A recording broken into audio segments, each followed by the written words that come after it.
Um retorno ao passado. Esta é a sensação de quem passeia pelo acervo que guarda um pedaço da história da ferrovia que corta o Ceará de norte a sul.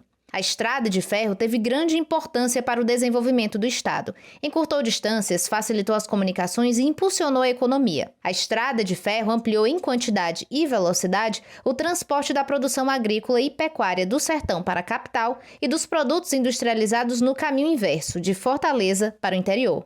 E essa história começa ainda na época do Império, em 1870. A ferrovia aqui no Ceará foi inaugurando por trechos. O primeiro trem saiu da estação João Filipe e os seus 7 quilômetros de trilhos interligavam o centro da cidade ao bairro Parangaba. O processo de instalação da ferrovia passou por diversas administrações. Foram necessários 53 anos para finalizar os 599 quilômetros que ligaria finalmente Fortaleza à cidade do Crato, na região sul do estado. As ferrovias no Ceará, elas começaram a ser construídas no contexto da grande expansão de ferrovias no mundo todo, no século XIX. As ferrovias, elas estavam muito associadas à ideia do progresso, da modernização das sociedades, né? É um incremento para a economia capitalista em expansão. Seu Hamilton Pereira foi funcionário da Refesa, empresa que durante muitos anos foi responsável por colocar os trens literalmente nos trilhos. Mas desde criança ele já utilizava o veículo como meio de transporte e guarda muitas lembranças e histórias dessa época. Eu vou fechar os olhos e vou voltar aqui à década de 50, certo? Aí eu tô vendo todo direitinho o trem funcionando, né? O barulho dos trens, os apitos, o pessoal pegando o trem. Então eu ouço isso aí tudinho, com os olhos fechados, né?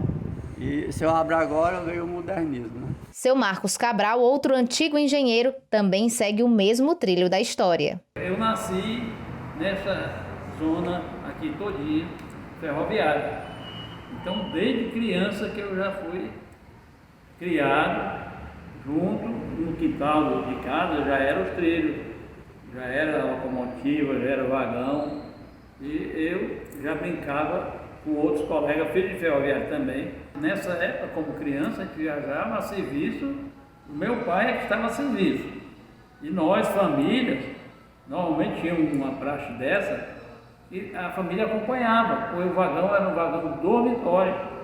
A gente passava da cama da casa para a cama do vagão. Mas para muito além da expansão e progresso que as linhas férreas trouxeram, existe um outro lado da história que nem todo mundo conhece. Então você vê muito assim no Brasil essas ferrovias serem louvadas e comemoradas como símbolos do progresso, mas muitas vezes quem estava por trás das iniciativas da construção dessas ferrovias eram essas elites agrárias, exportadoras, né, proprietários de escravos, e no Ceará não foi diferente nesse aspecto, né? Com a grande seca que ocorreu no Ceará em 1877, que se inicia um ciclo de fortes secas naquele final do século XIX, né?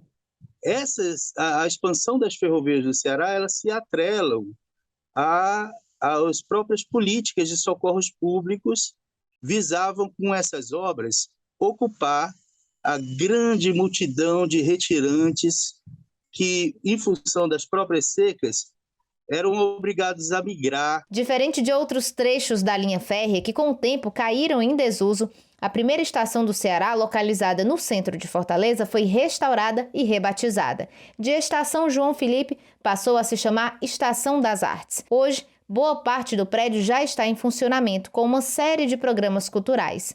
Aqui também será a nova sede do Museu Ferroviário, onde o público terá a oportunidade de ver e conhecer um pouquinho mais sobre essa própria história. É um acervo muito diverso, é constituído por pinturas, por mobiliário, por equipamentos e permite contar, sob vários ângulos, a memória da ferrovia no Ceará. Não só a memória da ferrovia no Ceará, no sentido da máquina, do trem, mas das pessoas também que viveram a ferrovia, que trabalharam nela ou que foram passageiros. Quem tem o sangue ferroviário não sai mais não. O sangue não é vermelho não, é ferrugem.